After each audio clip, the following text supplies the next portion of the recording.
I have the guys from AMP here, AMP Annealers, but now they're branching out. They're doing press.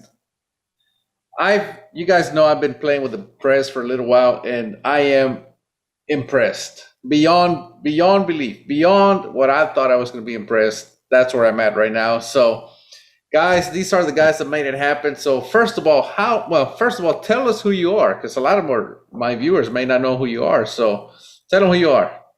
Well, we kicked off with AMP Annealing, or Annealing Made Perfect, back in 2016. We actually took the first prototype across the SHOT Show in 2015, and it took us till 2016 to get it to a production version. We got our early adopters with that, which included a lot of well-known names in F-class and precision reloading.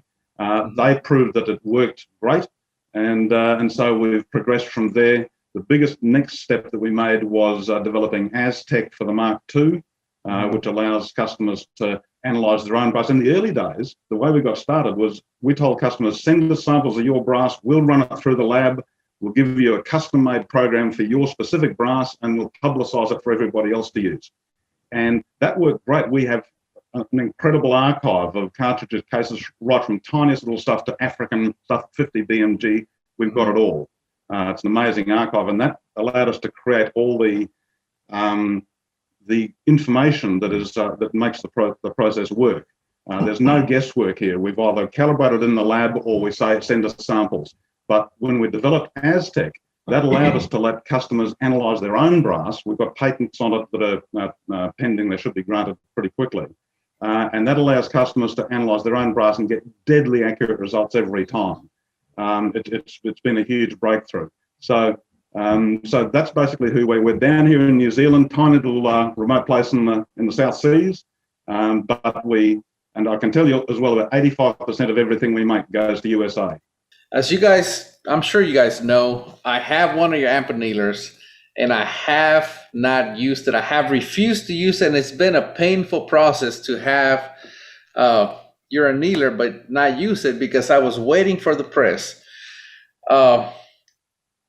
As you can imagine, if I use something, I can tell whether it makes a difference or not, but it's really hard for me to show my viewers the difference.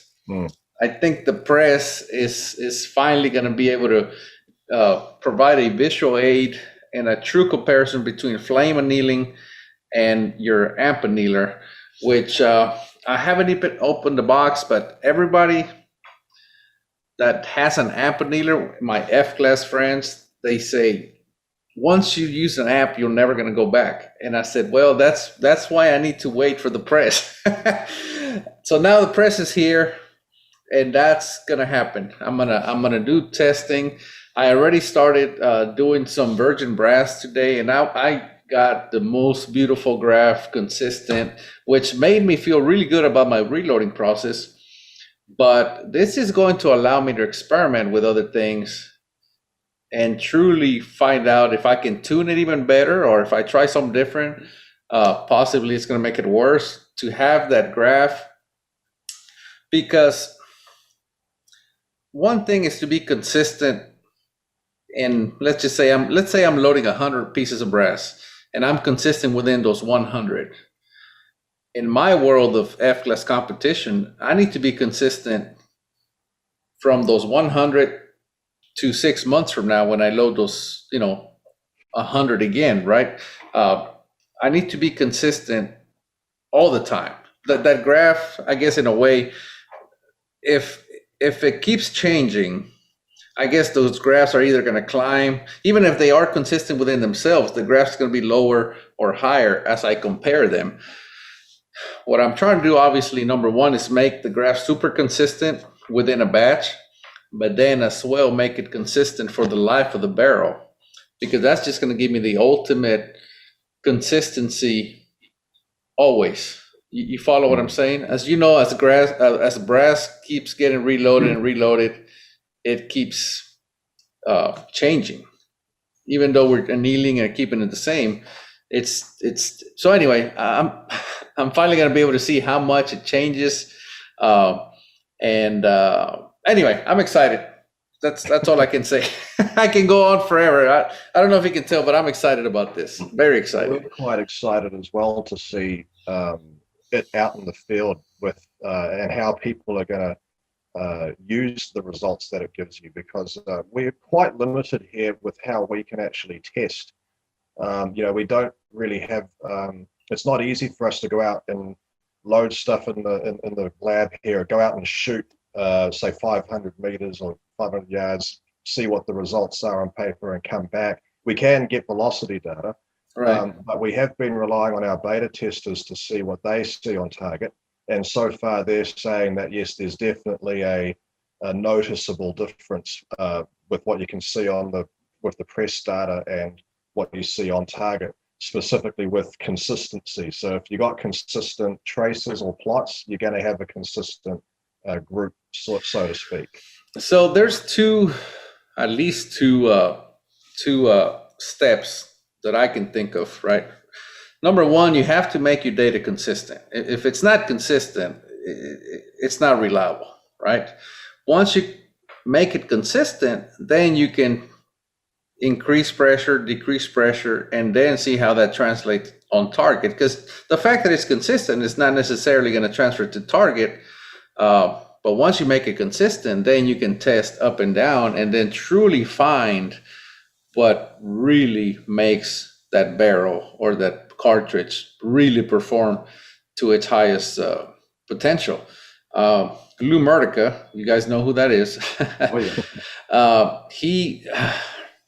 He has been telling me, you gotta get the press, Erik, you gotta get the press. I've tested in the tunnel, and it just, he's even using it for his bench rest stuff, which is only 100 yards, and he's telling me that he sees the difference.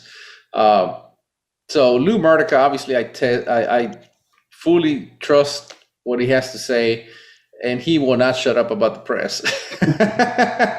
So I'm excited to have one, and it just keeps raining here. But I'm gonna load some ammo tonight, and I'm gonna make a video very soon about the press for my viewers. I'm excited. I keep saying that, but I am. It's been a very long time since I've been excited for a product. It's interesting because one of the recurring comments that I see is people asking whether or not the press will give a better, more consistent seating of the bullet compared to, say, a normal arbor press.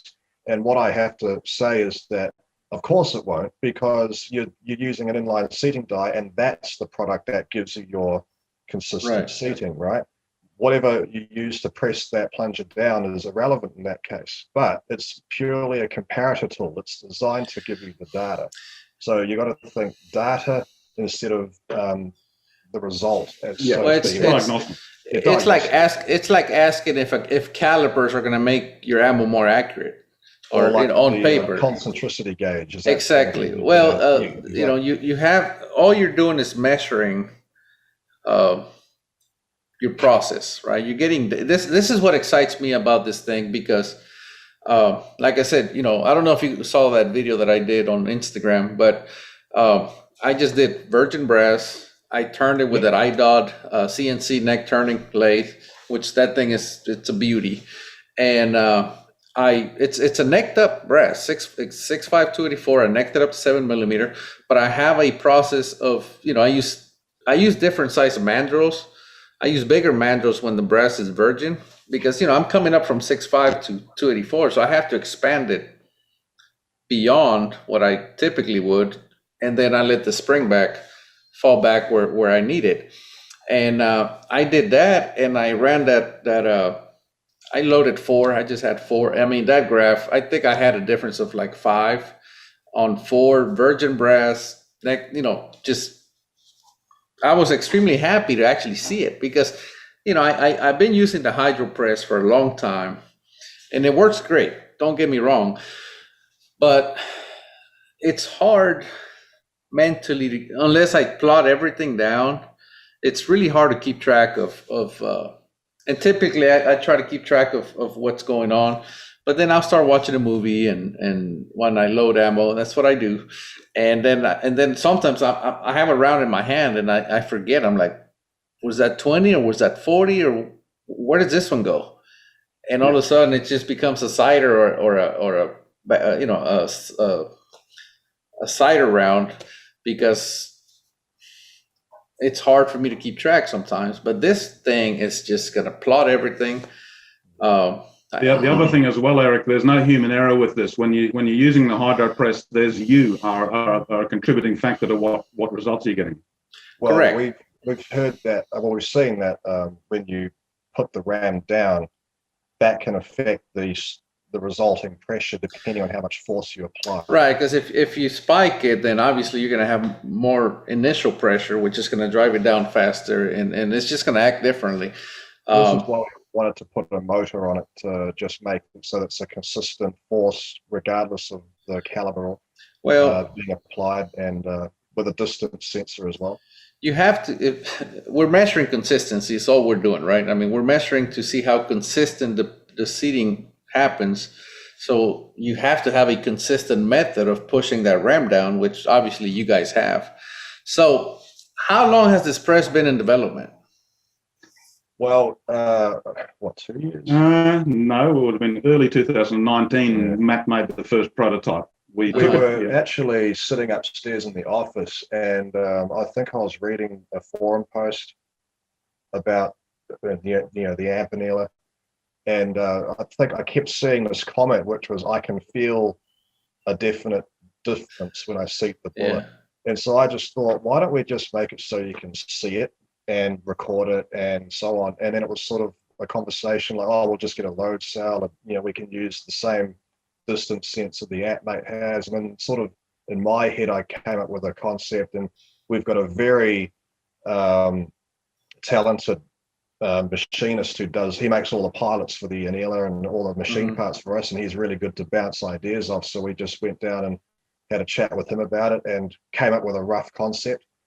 The first prototype, which you may have seen at SHOT Show, was obviously very rudimentary looking. There was stiffeners and all sorts of stuff on it to keep it rigid, because that's the big key thing with stuff like this. You need to keep it rigid. Right. Any flex is detrimental to the reading. That's why we've got the side arms in line with the load cell, so all it can do is go press up, it doesn't flex. The original design was actually, if you can imagine, it was overhanging. Single turret. Kind of like a single turret, I guess, but anytime the ram bottomed out, it would flex it back. Yeah, it would flex back. So it took a few redesigns. The load cell, the sensor, and the RAM and that kind of stuff, the motor was pretty much nailed within the first design. However, it was the rigidity that took us a while to accomplish. And then obviously the software as well, that took a long time to get right. Yeah, the software has been a huge development, but one of the, lots of people have used a load cell before and tried to set up something with a load cell, but effectively the y-axis, the vertical axis is going to show you a force, but the other ones that we're aware of have just had time as being the horizontal x-axis. So you're getting force over time. This one's completely different. It's got the sensor, which you're seeing at the top of the RAM, and that gives you distance, and that's accurate to 1,000th of an inch. You'll actually better than that. Yeah, it is better than that, but you'll be able to notice if you've forgotten to chamfer a case, you'll see it on the x-axis where the trace starts. You'll see if there's a spread down the bottom. It's one of three things. Its case length is different, or the chamfer is different, or the bullet itself is different length. But it will show that on the x-axis. So I've seen, Erik, I think it was you I saw, you have it's a jig that you use to chamfer your necks, and it's almost like a drill press or a mill press, and you've got a distance. To turn. Right? Yeah, to turn. Yeah. I turn my necks like that. I used to. That should yield pretty consistent plots on the distance axis. If you're doing a chamfer by hand, for example, I know you can kind of go, well, it's 1, 2, 3 done, for example. That might show some variation. Yeah, so I have found out, I did it, and this is something that I haven't told many people, but you guys are about to hear about it. 10 years ago or so, I did a test because my plan was to never trim brass. I said, you know what, my brass should give out before I need to trim it. Because I hated trimming brass. I absolutely hated it. And I still do, but and finally the Giro trimmer, I was going to buy one of a friend of mine had one. He says, you need to get one of these. I said, let me borrow it and I'll do a test. And if it gives me good results, I will buy it. So what I did is at 1,000 yards, I shot 10 rounds of untrimmed brass. And then I trimmed 10 pieces with the Giro trimmer. And then I shot them at 1,000 yards. I have a big sheet of plywood at 1,000 yards, and I put paper, and I shot a group on the left, and I shot a group on the right. And I actually had a friend down there. So after I shot, I would clear the gun. He'd come out and paste all the holes. Long story short, the second group was the trim brass.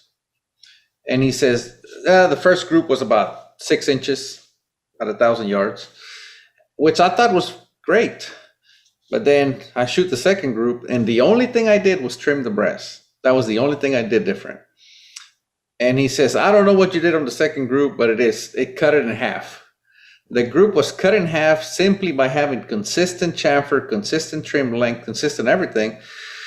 And I started wondering, why does it matter so much? And I think the reason it matters is goes back to neck tension, right? Number one, it's nicely chamfered. The necks are the exact same length.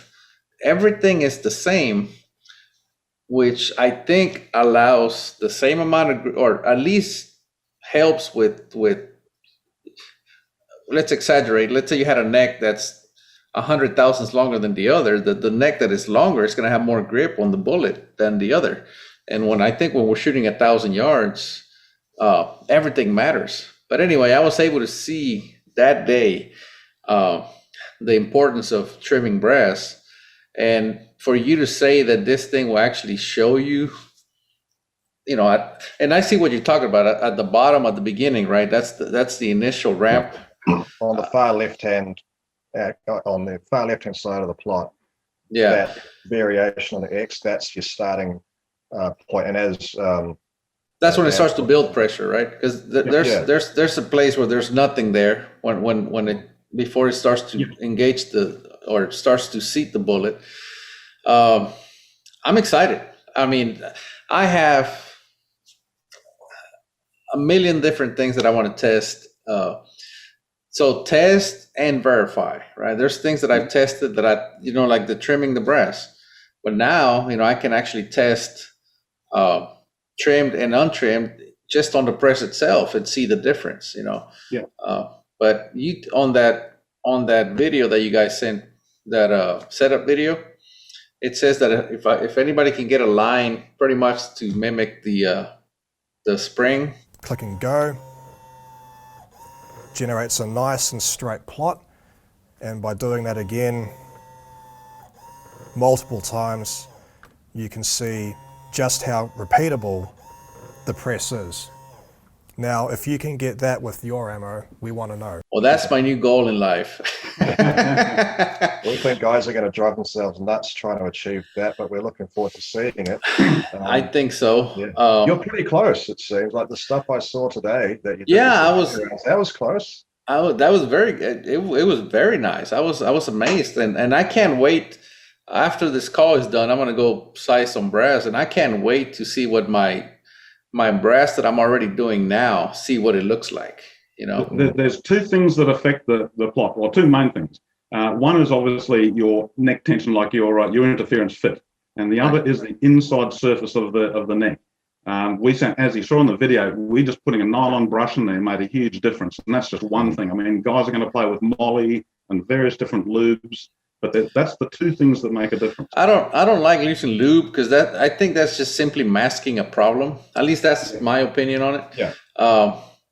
I don't like using lube. That brass the test that I ran, that was just dry, as can be. But I did neck turn with an iDog CNC neck turner, and that leaves just a beautiful finish inside and out. So as you said, finish matters. But yeah, for sure, I can't wait to see what my prep brass will do, because I can get very consistent results even on the hydro press. One thing that we found that was quite interesting early on with the press was when we were playing with annealed versus unannealed brass using our machine. And we noticed that, without anything being changed in the reloading setup, apart from just annealed cases, we found that the annealed brass actually had a higher force to seat the bullet. And we found out because the brass is conforming to the die and not springing back out. Therefore, you get a smaller diameter and therefore a tighter neck tension. And so that's why we instruct people to adjust their bushing size to a slightly larger size, because you don't have to worry about the spring back as much with the annealed brass. Yeah. And then once you do that, you then get back down to the same forces as your unannealed brass, but you get more consistency. So that was quite an interesting thing. It is interesting. The $1 million question is, how often should you anneal brass? Every reload. Yeah. Erik, can you tell us about the testing you're planning on doing? So the testing I'm planning, let me touch on that right quick, and then we'll jump on your question. So what I tell people is, like, if you want consistent results, you must be consistent with your reloading methods.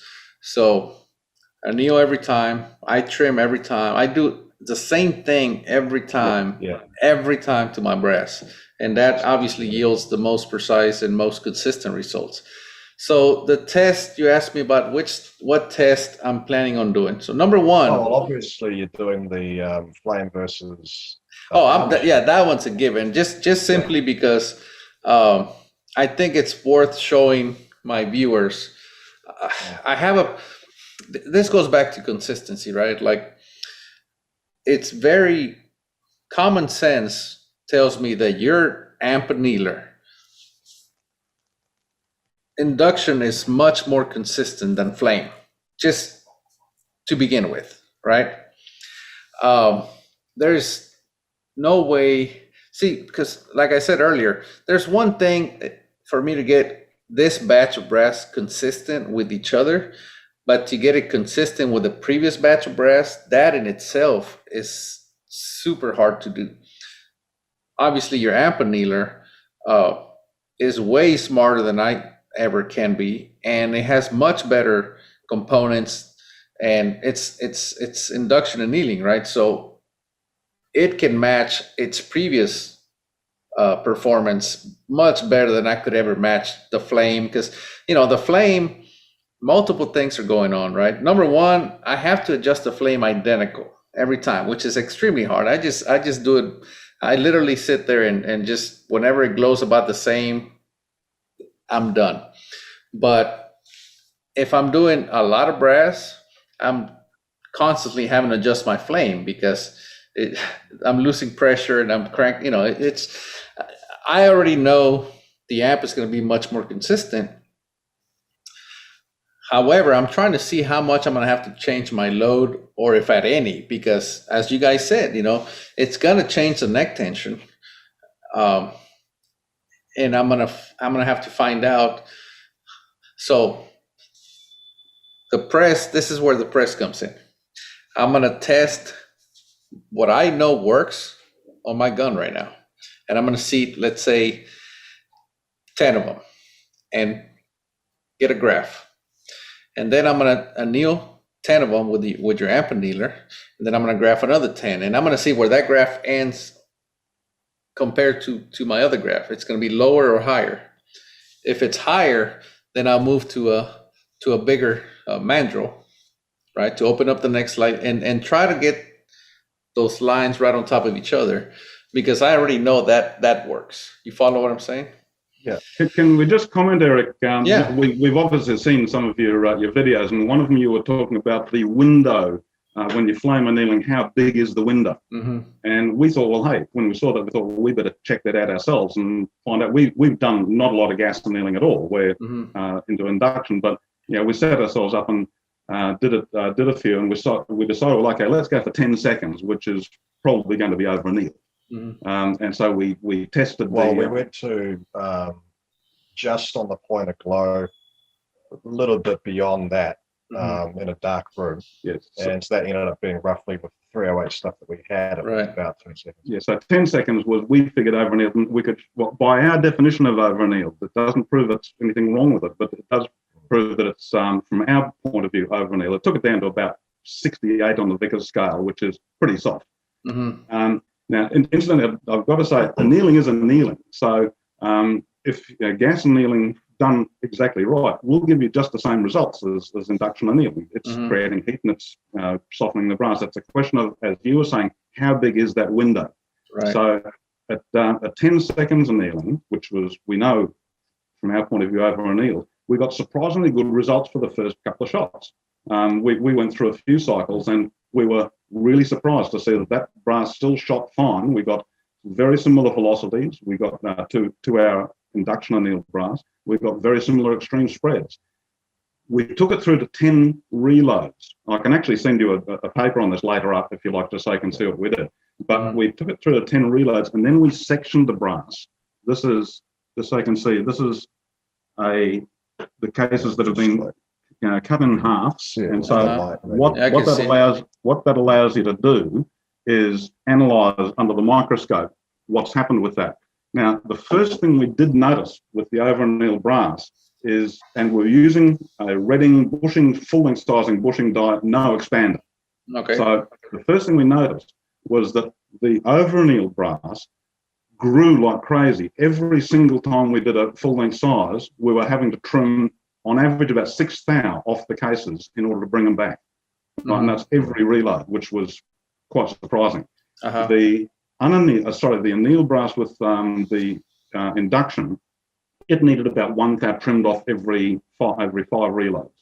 So way less, and again, exactly the same way. We're going for 1 thou shoulder bump and 2 thou neck tension was the way the die was set up. So that was the first big difference. And the only really big difference in shooting it was the amount of trimming we had to do.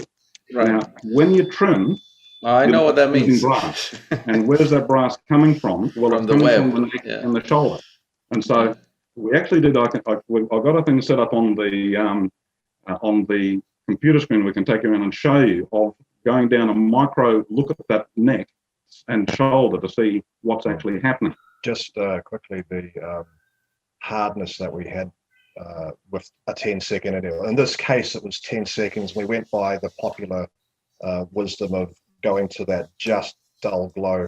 And when we decided that we wanted to achieve over annealing, we went a few seconds beyond that, and it became 10 seconds. So, like, we're not saying 10 seconds is the, like 2 to 3 might be 5 seconds. Anyway, just to show you, we'll show you what happens to the neck. And this is not a criticism of gas annealing, because get it right and it'll be just as good. Right? What we're saying is, if you're over annealing, and this is a question to get back to your question of how big is the window.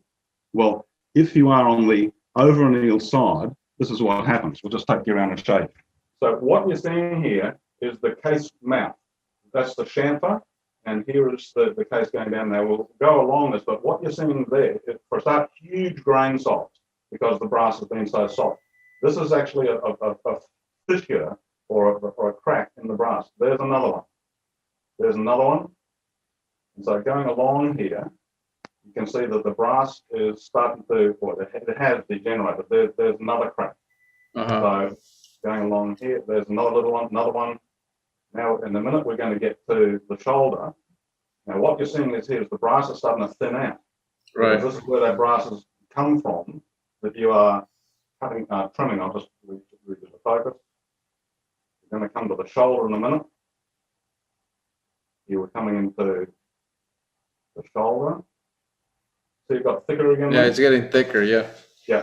So coming along here now, we're now into the shoulder, and you can see also that the grain size is starting to get a little bit smaller because this hasn't been annealed quite as hard as the rest of it. There's another crack there. It's got a little both accents here to keep it. Yes. Yeah. So that gives you an idea of what has happened when you over anneal. And just bear in mind that could be the wrong setting being put into our machine would do the same thing. Right. Well, and that's what I was saying. I can try to set the annealer, but even if the room temperature is different, the brass temperature, everything matters, right? So for me to get it as consistent from one to the next, it's going to be I understand it would be a lot harder with a flame annealer than with your amp annealer. So, but I'm excited to try. That's the whole reason for Aztec and our annealer being the way it is to make it so that anybody who's never annealed before can get it right within minutes of unboxing it. That's the whole point. So that's obviously one of the tests. I saw you brush test, just to simply running a brush in the necks, and I thought, okay, I've never done that. And I size my brass with a progressive press. I actually use a Dillon 750 with a auto drive. So it just, again, it's motorized, so it's very consistent. My shoulder bumps and everything, because it's a motor. It never gets tired, right? Yeah. And now, I mean, I have open stations. I'm going to I'm going to test the brass the way I typically do it. And then I'm simply going to make a die just to hold the brush. And I'm just going to simply just in and out without spinning it. And I'm going to test that. And then I'm going to test with the drill. I'm actually going to brush the necks.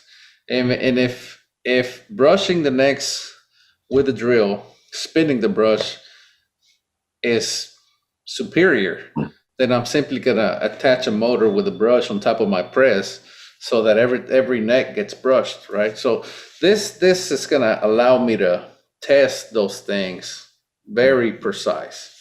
Because like I said, I'm not looking, well, I am. One thing is to get consistent results within a batch. Next level is to get consistent results batch after batch after batch after batch.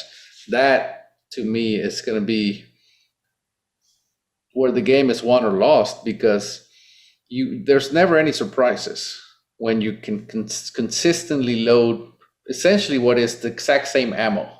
That's what I'm looking for. I'm looking to load 6 months from now. If it's the same barrel, same everything, I want that ammo to be exactly the same as 3 months ago when that gun was shooting amazingly well. That's the thing with this. You can save all that data, and you can actually overlay the traces from stuff you did 6 months ago. Yeah, that's what I was talking about. Once, for example, I don't know if you guys saw that I shot a group that was 1.25 inches at 1,000 yards. Yeah. I would have loved to have that graph saved, and I can always go and duplicate it, right? Or at least if I'm deviating from the graph, I can say, you know what, I need to get it back to there, because that is where the gun absolutely just shoots amazingly well. But obviously I don't have a way to go back to those conditions. I have no reference. So, trust me, I've thought about how data that I'm going to gather is going to help, because if anything, it allows me to kill more time. the thing, as you know, Erik, it's almost impossible to put an improvement down to one factor, because there are so many things that make a difference. I mean, half a grain of powder difference, or a different primer lot, or there's so many other things. We can only focus on what we can handle. Correct. Yeah. Do what? The person pulling the trigger. Oh yeah, that's the biggest one. But so another test that I plan on doing is, obviously, as you know, there's different springback. The springback is not linear. For example, if I size my necks down 4 thousandths and then I run a 2 thousandths expander mandrel, or I try to enlarge it by 2 thousandths, that's going to give me X amount of springback. But if I try to expand it 5 thousandths, the springback is going to be different than when it was 2. So it's not a linear equation. So that's another thing that I want to test. And also, I keep going back to trying to maintain the same forever, the same graph.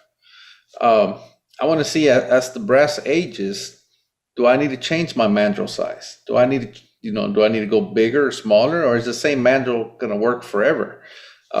That's another thing that I need to that I want to test. There's just so much. I'm reasonably confident if you're doing using the amp that you're going to go 20 reloads and change nothing. I hope so, because see, that's not happening right now with my flame annealer, and this is why I keep saying this.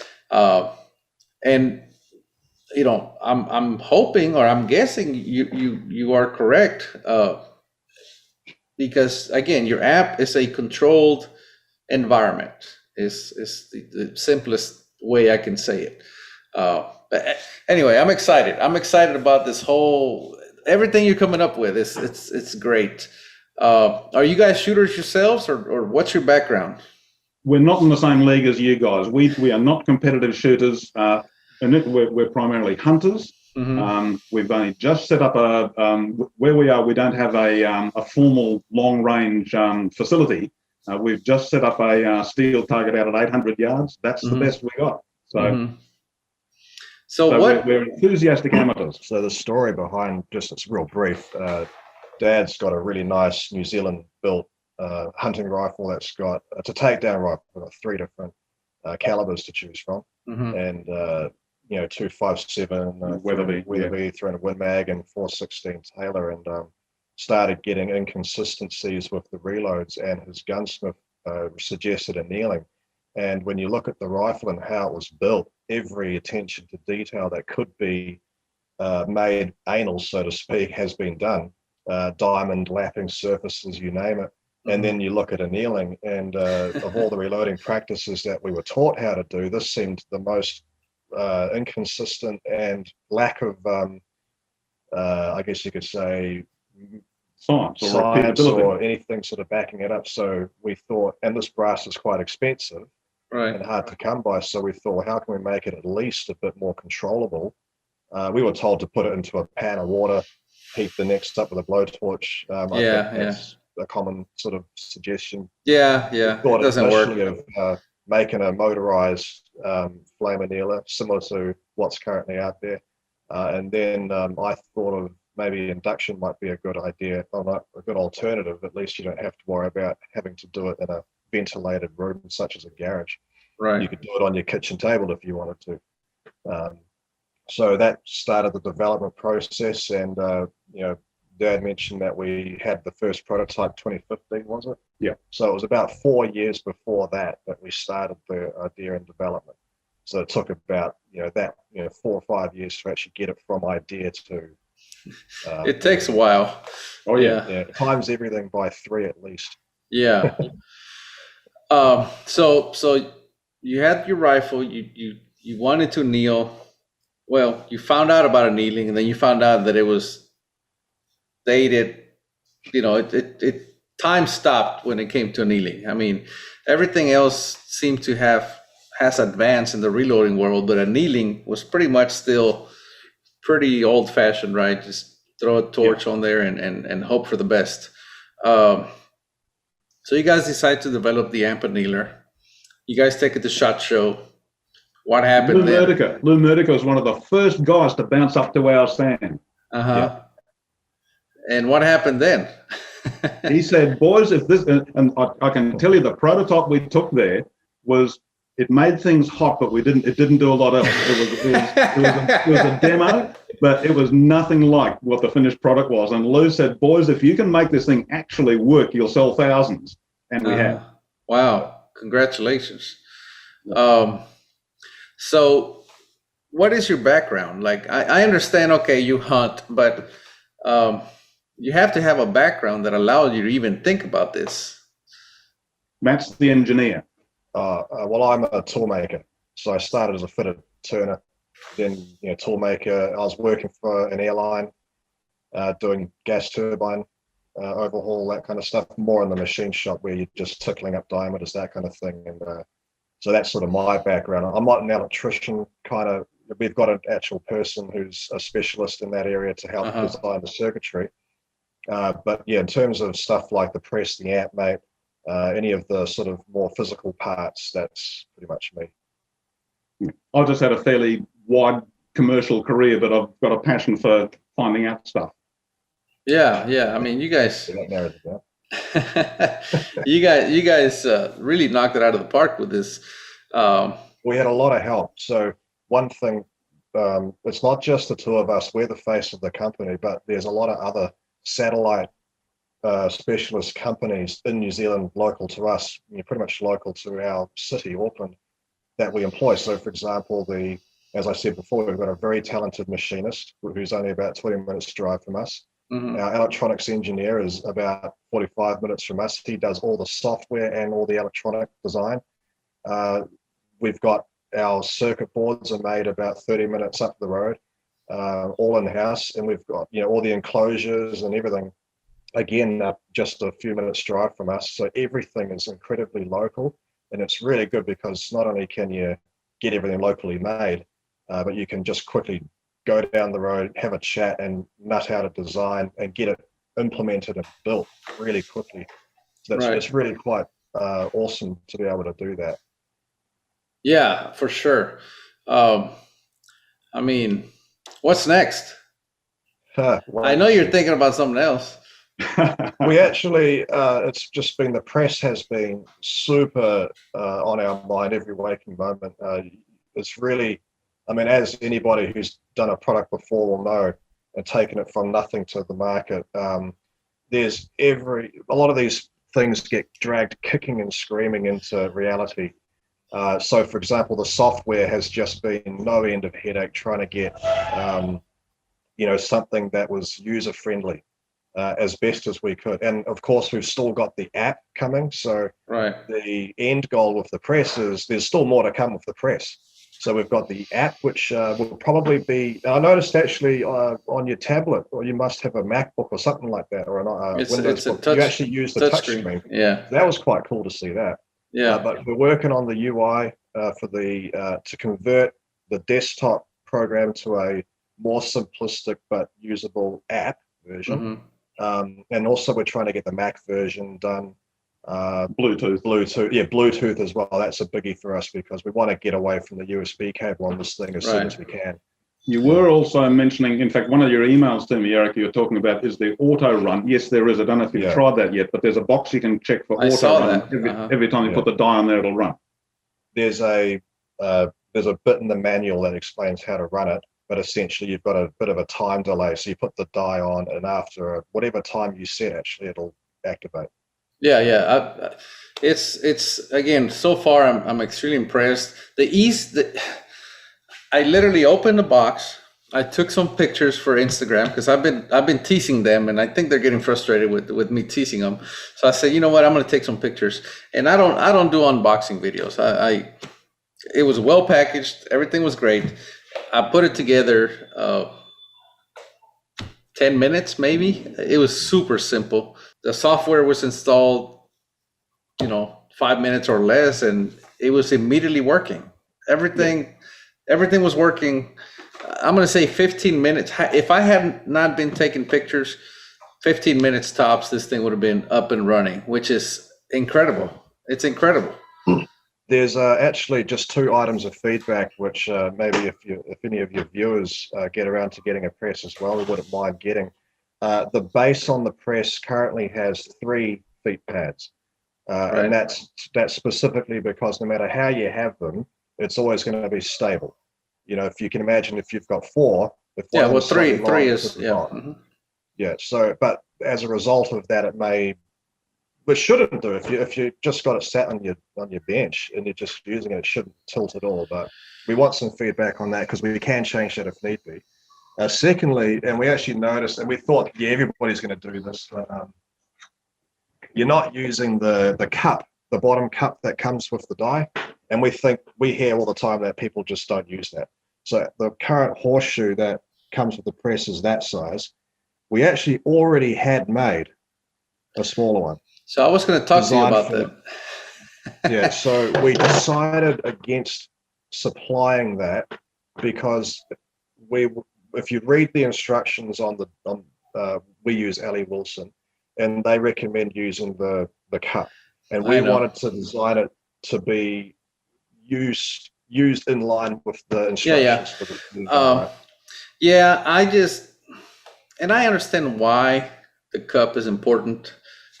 Because it has a hole in the middle, and if there's anything in the way, it could keep the primer from detonating. But Yeah. if you saw me load, I was holding the phone in one hand, but you saw me just knock everything over while I was trying to seat one bullet. Yeah.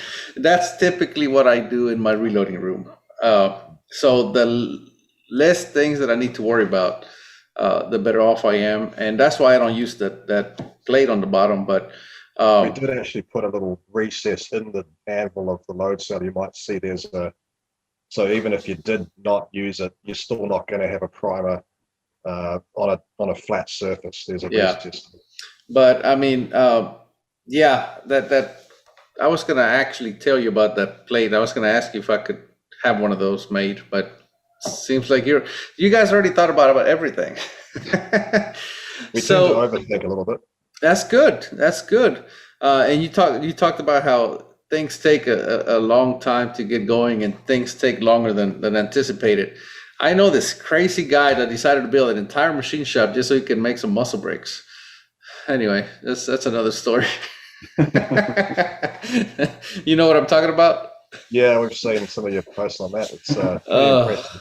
It's been crazy. But anyway, what have you guys found out about the press that maybe you didn't think would help? I can tell you one guy, one of our American beta presses is almost exclusively black powder, and that is a whole different field. We know nothing about black powder reloading. He knows everything about it. Right. And he's spotting, for example, with the grease grooves in his bullet, every time a grease groove goes through, it shows on the graph. It looks like a staircase. Yes, it's amazing to watch. And he's shooting, I think it's a 43 Spanish in black powder. And it's a beautiful rifle. He's shown it to us, and he's taken just open sights. So this is completely contrary to everything we understand. Yeah, it's completely different rules. He's taken it from about 20 inches at 100 yards down to about 3 inches at 100 yards by learning what from the amp press. That's impressive. But we're really excited to see how the sort function on it comes into play. Sorting by either the one with the highest peak force down to the least, and then that way you can arrange. So you've numbered your cases, right? So okay, that was the fifth one that I loaded. Oh, and that one that's the highest peak force. So I'll put that one over there at number one, for example. Right. And we decided we'd do, and the video explains exactly the peak force only, or you've got the work done, and that's a volume of testing that we simply just need to have in the community to understand that, because you've got so many variables that could, you might find work done works for you, or peak force works for you. We don't know. Let me tell you another thing that I already know this is going to help with.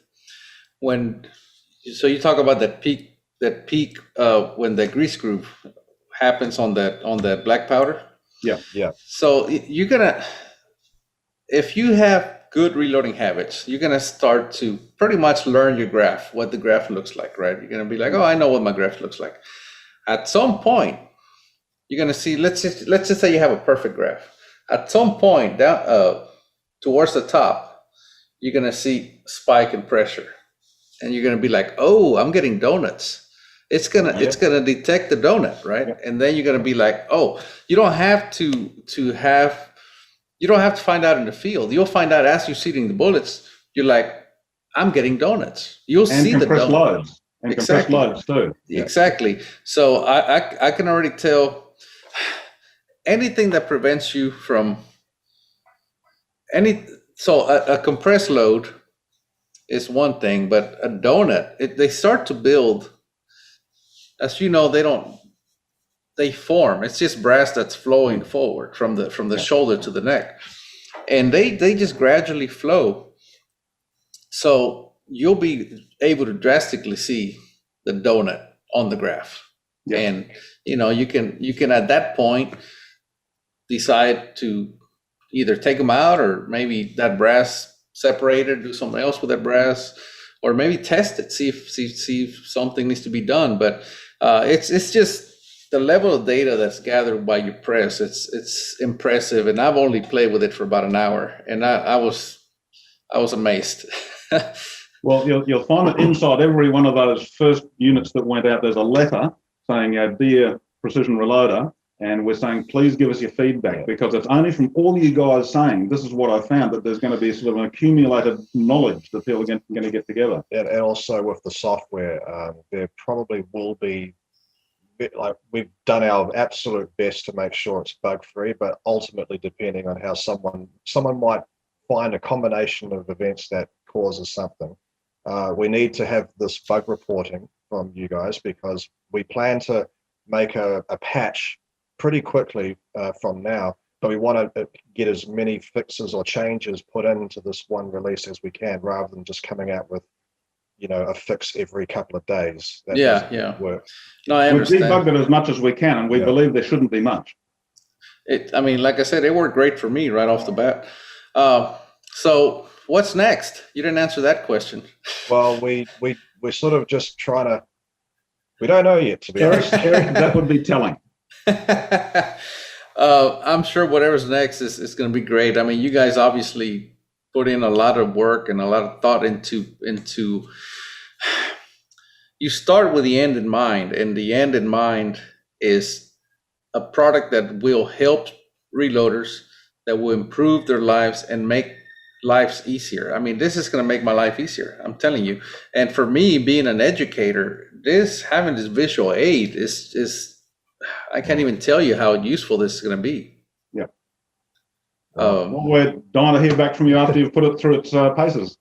You will. You're going to see some videos about it, because I'm going to make some. So, all right, guys. Anything else you want to share before we go? I think that's about it. Thanks for talking to us. Well, thank you. And again, I will be in touch. Okay. Take care. Good. Thank you. Nice meeting you guys. Cheers, Erik. Bye-bye.